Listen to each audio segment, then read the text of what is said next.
안녕하세요, 브라운 IT의 브라운입니다. 자, 오늘 알아볼 내용은 여러분들 엑셀 사용하시면서 데이터를 입력하거나 함수를 이용하실 때 이 실수를 줄이는 노하우에 대해서 알아보고 또 그리고 셀 참조 방식에 대해서 한번 알아볼 텐데요. 자, 오늘 알아볼 4장 영상 강의 내용 중에서는 데이터를 관리하는 노하우 같은 경우에는 이 책을 읽어보시는 게 내용 이해하시는데 더 빠르기 때문에 해당 부분은 생략을 하고 중요한 내용들 위주로 알아보도록 하겠습니다. 해당 영상 강의는 제이펍에서 출간한 실무에서 바로 쓰는 일잘러의 엑셀 입문 도서를 바탕으로 이루어지는 영상 강의입니다. 이 책이 없어도 영상 강의 시청하시는데 크게 무리는 없지만 가급적 책 구매하신 후에 같이 참고하셔서 영상 강의 시청하시는 걸 추천드리고요. 도서 구매 링크는 아래 동영상 설명과 고정 댓글에 링크가 있으니까 참고해주시고 예제 파일 다운로드 하셔서 영상 강의 시청하시는 중 혹은 시청하신 후에 꼭 한번 따라해보시길 바랍니다. 시작하시기 전 아직 영상 구독, 좋아요 안 누르셨다면 꼭 한번 부탁드리고요. 자, 그러면 강의 바로 시작해 보겠습니다. 자, 우선 첫 번째 내용은 FE를 활용하는 방법입니다. 자, FE 같은 경우에는 이렇게 데이터를 입력할 때 셀에 데이터가 입력된 경우에는 더블 클릭해서 데이터를 수정을 할 수 있지만 키보드를 이용할 때 이렇게 F2를 누르면 입력된 데이터나 수식을 수정하거나 확인할 수 있다, 이런 내용인데요. 자, 수식이 입력된 셀에서 F2를 누르면 이렇게 파란색으로 표시된 참조 셀 같은 경우에는 파란색 사각형으로 표시되는 거 확인할 수 있고, 이렇게 빨간색으로 입력된 셀 주소 같은 경우에는 빨간색으로 표시가 되는 걸 확인할 수 있습니다. 이런 식으로 셀에 입력된 데이터 그리고 이 데이터 중에서 참조되는 셀 같은 경우에는 이렇게 F2를 눌러서 확인을 하고, 이 상태에서 나가실 때는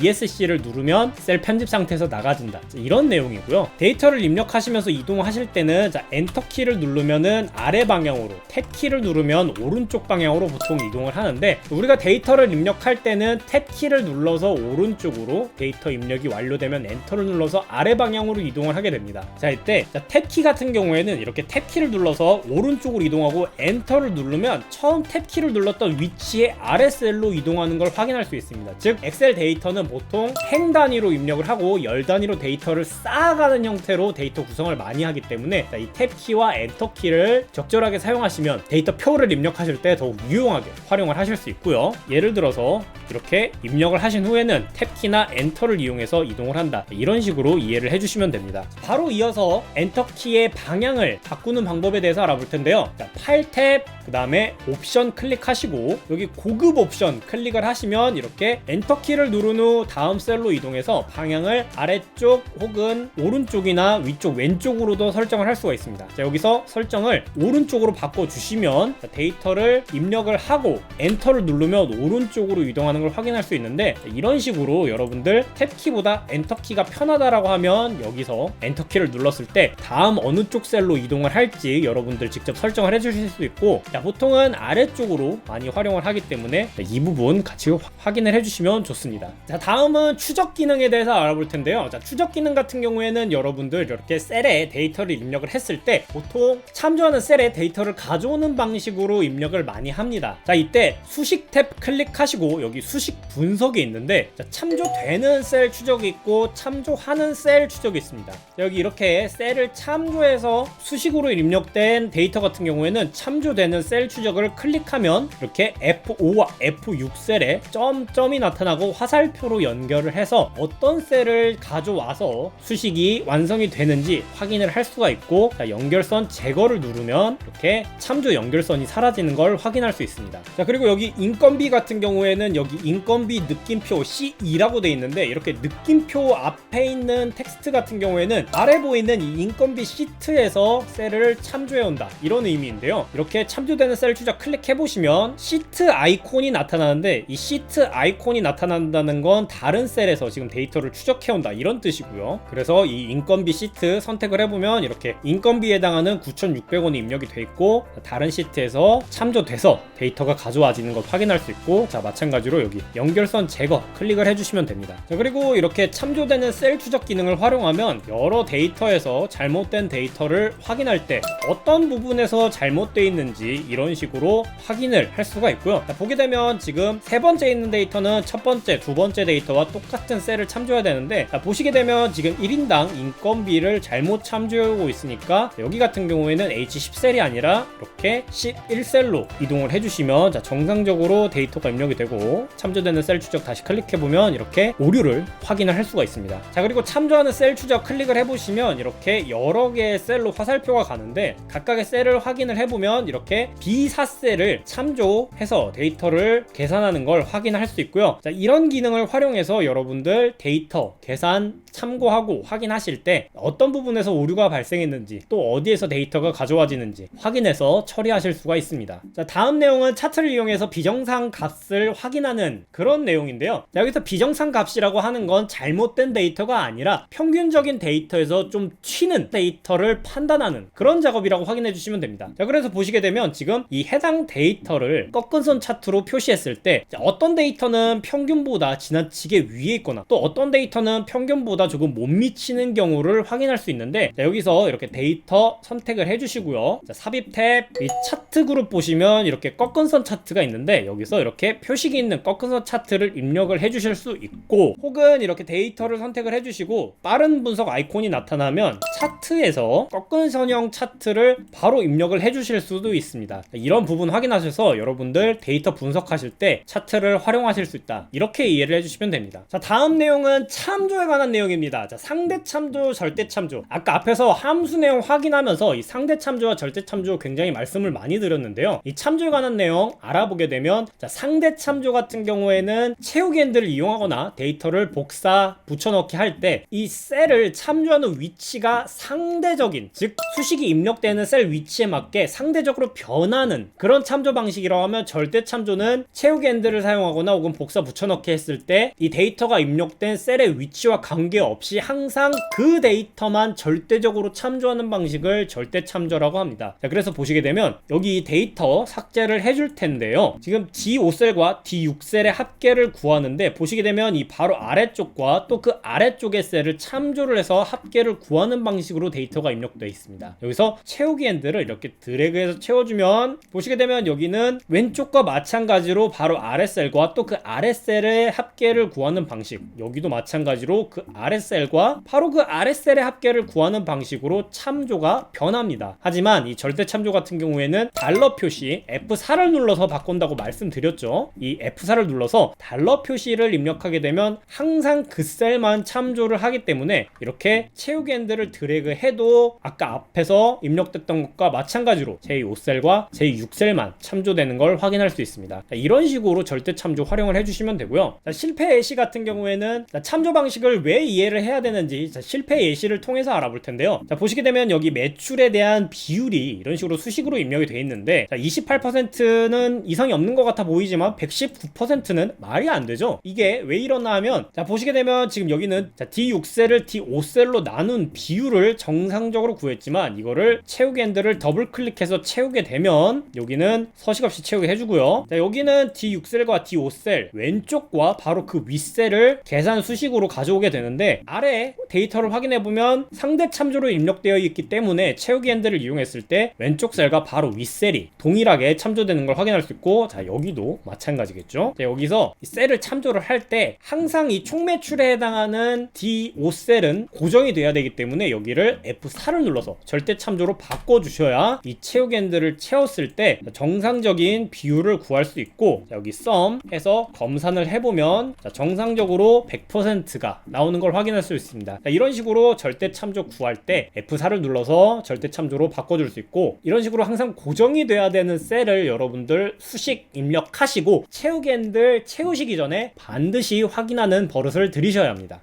자, 다음은 혼합 참조에 관한 내용인데요. 자, 혼합 참조 같은 경우에는 앞선 강의에 sum ifs 함수에서 크로스탭 테이블을 만들 때 한번 알아봤습니다. 자, 혼합 참조 같은 경우에는 열 고정 혼합 참조와 행 고정 혼합 참조가 되어 있는데, 이렇게 입력된 데이터가 있을 때 자, F4를 눌러서 이렇게 참조 형식을 순환을 해서 바꿔주실 수 있는데, 자, 상대 참조에서 한 번 누르면 절대 참조로, 한 번 더 누르면 행 고정 혼합 참조로, 한 번 더 누르면 열 고정 혼합 참조로 바뀝니다. 자, 그래서 지금 보시면 이 앞에 부분에 C5셀은 여기죠. 여기 이 판매 개수의 10개인데 여기는 지금 열 고정 혼합 참조로, 그리고 D4셀에 150, 여기는 지금 행 고정 혼합 참조로 입력이 되어 있습니다. 여러분들 행 고정 혼합 참조, 열 고정 혼합 참조 활용하실 때 약간 헷갈리실 수도 있는데, 자, 이렇게 채우기 핸들을 보통 채울 때 이렇게 채우시는 분들 없을 거고 거의 다 아니라 이렇게 행방향으로 먼저 드래그하고 그 다음에 더블 클릭하시는 방식으로 많이 활용하실 겁니다. 그래서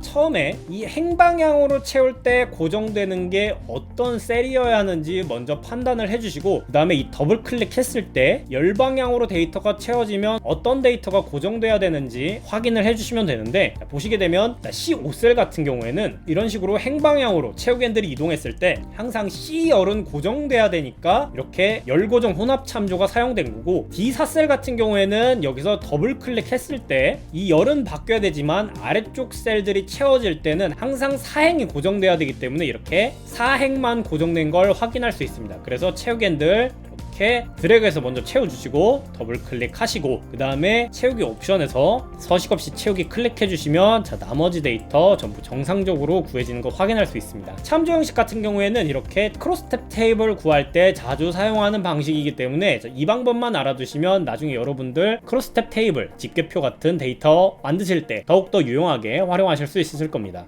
다음 내용은 다른 시트에 있는 데이터를 참조하는 그런 내용인데요. 다른 시트를 참조하는 경우에는 이렇게 원본 데이터가 입력된 셀이 있고, 이 셀의 내용을 바탕으로 데이터를 가져올 때 다른 시트에 있는 내용을 참조하는 방식으로 입력을 많이 하는데, 보시게 되면 아까 앞에서 다른 시트를 참조할 때 어떻게 참조하는지 간단히 말씀을 드렸는데, 보시게 되면 여기 이 상품 시트 뒤에 느낌표라는 식으로 해서 데이터를 구성을 하시게 되고, 여기 보시면 여기 이 표의 범위가 상품 시트에 있는 B4셀부터 D9셀까지의 데이터를 가져오는 방식으로 VLOOKUP을 사용하게 됩니다. 그래서 이 상품 시트에 있는 데이터가 이 견적 계산 시트로 가져와지게 되는 거고요. 이 실수 예시 같은 경우에는 이런 식으로 VLOOKUP 같이 데이터를 가져와야 되는 상황이라면 별도의 원본 데이터 표를 만들어서 관리하는 게 더 편하다, 그런 내용이고, 책 뒤에 있는 13강의 내용 같은 경우에는 다른 워크시트 파일에 있는 데이터를 참조하지 않는다, 그런 내용인데, 왜 그러나 하면 이 통합문서 파일 같은 경우에는 보통 2개 이상 보내면 어떤 파일 하나가 누락되거나 할 경우에 다른 시트면 상관이 없지만, 다른 통합문서 같은 경우에는 2개의 데이터가 동시에 같은 폴더 안에 위치하지 않으면 에러가 발생하기 때문에 이런 부분을 사전에 방지하기 위해서 다른 통합문서에 있는 데이터는 가져오지 말라고 하는 그런 내용이고요. 결정적으로 엑셀 최신 버전 같은 경우에는 다른 통합문서에 있는 데이터를 참조해서 사용하는 경우에는 이렇게 보안 경고가 나타나면서 자동으로 데이터 값이 바뀌었을 때 업데이트를 해주는 게 아니라 이렇게 보안 메시지를 표시를 한 다음에 콘텐츠 사용을 클릭을 해야